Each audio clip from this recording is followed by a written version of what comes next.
Cathy, anong balita? May nahanap ka na bang bagong sekretary ko? Opo, Mr. Imperial. Nasa labas siya ngayon. Kung ganun, papasukin mo na. Napayo ko na lamang itong si Cathy. Lumabas na ang babae at kinuha si Lorraine. Miss Chavez, pinapatawag ka na ni Mr. Imperial. Galingan mo. Kung ano man ang magiging resulta nito ay puntahan mo ko sa office ko. Umalis na ang manager samantalang kumatok naman sa pinto ang dalaga at pumasok na rin ito sa loob. Mas lalong kinakabahan si Lorraine nang sinara niya na ang pinto. Nakaupo sa mesa ang lalaki ngunit nakatalikod ito. Magandang umaga po Sir Imperial. Ako nga pala si Lorraine Chavez. Nagulat itong si Jared na marinig ang pangalang Lorraine. Kaya naman sa pagharap niya nito, laking gulat ng dalawa dahil hindi nila inaasahan na dito pala sila magkita bilang boss at empleyado. Lorraine? Ikaw nga. Alam mo bang lagi kitang binabalikan sa bar kung saan tayo nagkita pero hindi ka nagpakita doon ah. Nako Sir Jared, masama kasi ang pakiramdam ko noon. Sir, kayo po ba ang mag-interview sa akin? Lorraine, mula ngayon, ikaw na ang maging sekretary ko kaya kailangan anytime nasa tabi kita. Biglang naging seryoso ang binata sa pakipag-usap nito sa kanya. Di gaya noong nasa bar pa lang sila ay komportable ang dalaga pero ngayon nasa harapan na nito bilang boss ay naging seryoso na ito. Miss Lorraine, nasa kabilang mesa ang pwesto mo. Sikapin mong mapag-aralan mo ang lahat ng papeles na ito dahil bukas may maganap na meeting at kasama ka doon. Sige po Sir Jared. Hindi rin naman nahirapan itong si Lorraine bagamat ito ang kanyang unang trabaho ay mabilis niya itong napag-aralan. Maraming mga tawag ang natanggap ng dalaga. Ganun pa man ay nagampanan niya ang tungkulin. Lorraine, pumunta ka muna dito saglit. Gusto lang kitang kausapin. Binaba mo na ng dalaga ang tawag at pumunta sa boss. Yes sir, ano po yun? Sino bang kausap mo dyan sa kabilang linya? Sir, si Mr. Gomez po ito. Yung isa pa natin investors. Lorraine, ang tungkulin mo, gampanan mo ang trabaho, hindi yung makipagsismisan. Lalo na sa mga investors natin. Nasabi mo ba sa kanila na may meeting tayo bukas? Yes sir, kaya nga po ako napakilala sa kanila bilang sekretary nyo. Sa unang araw ni Lorraine sa trabaho ay maghapon itong nakaharap sa papeles at mga phone calls. Hindi pala biro ang kanyang napasukan. Ang gusto niya noon ay magkaroon lamang ng experience sa trabaho at mahanap itong si Jared. Pero hindi naman niya inasahan na ganito pa kapagod ang trabaho. Gayunpaman, gagawin niya ito para ipakita sa kanyang ama na kaya niya ring maging independent sa buhay. Hapon na noon, sa paglabas nito sa office ng CEO ay nakasalubong nito ang manager. Kumusta ang unang araw ni Lorraine? Ayos lang po ma'am. Kailangan ko lang po mag-adjust. Lorraine, pagpasensya mo na itong si Mr. Imperial pero mabait naman talaga yan eh. Nagkataon lang kasi na mayroong problema sa kumpanya. O siya, umuwi ka na para naman maaga kang magpahinga. Sige ma'am Cathy. Pababa ng ground floor itong si Lorraine. Samantalang nakasalubong naman ni Cathy ang boss. Tinatanong nito kung nasaan ang sekretary. Mr. Imperial, hayun po. Kababa lamang po ni Lorraine, mukhang pauwi na siya. O sige Cathy, ikaw nang bahala dito. Hindi malaman ni Cathy kung bakit ganon kaaligaga ang boss na mahabol itong si Lorraine. Samantalang nasa labas na ng gusali itong si Lorraine habang naghintay ito ng taxing masasakyan. Miss Chavez, get inside. Nako sir, wag na po. Sasakyan lang po ako ng taxi. Please Miss Chavez, sumakay ka na. Ihatid na kita sa inyo. Alam mo ba ang delikado dito? Lalo na nasa syudad ka. Pero sir, nakakaya po sa inyo. Hindi nyo naman po ako kailangan ihatid eh. Look Miss Chavez, gusto kong maging safety ka. Gusto kong tulungan mo akong makabawi ang kumpanya mula sa pagkalugi nito. Tahimik lamang itong si Lorraine. Lorraine, natandaan po ba ang nangyari sa atin noon? Sir, oo pero hindi naman natin ginusto ang pangyayaring iyon, hindi ba? Kaya sana ay kalimutan na natin yon. Lorraine, paano kung hindi ko makalimutan ang pangyayaring iyon sa atin? Sir, isa lamang po yung pagkakamali. Hindi po maganda sa kumpanya na may relasyon ang boss at empleyado.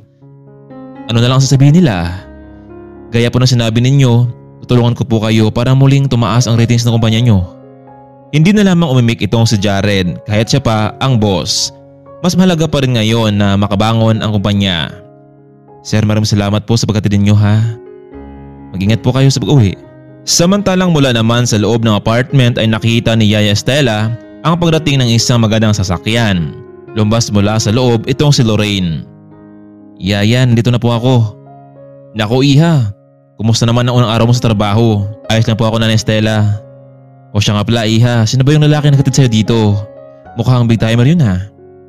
Yaya, siya palang boss ko. Mapilit kasi siyang gustong hatid ako eh.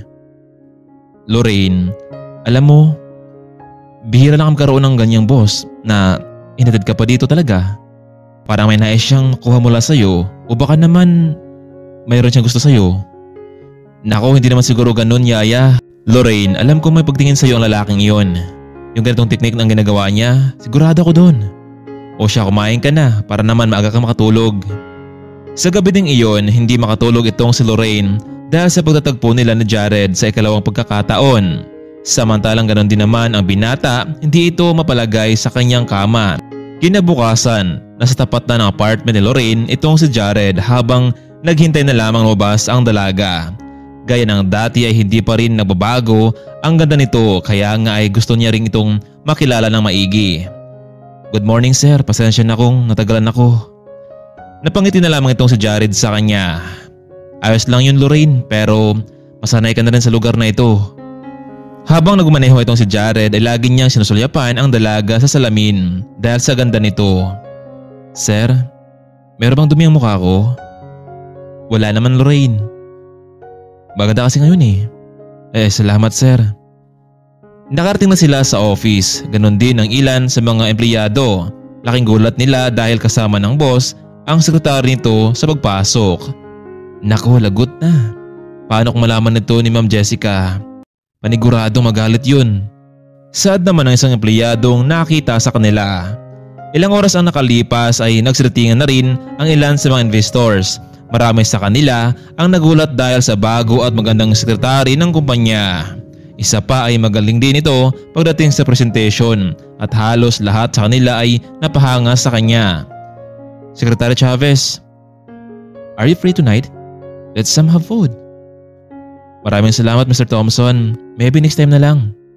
Habang nakausap ni Lorraine ang isang investor ay nakatingin naman sa kanila itong si Jared na tila hindi mapakali sa kanyang kinalalagyan.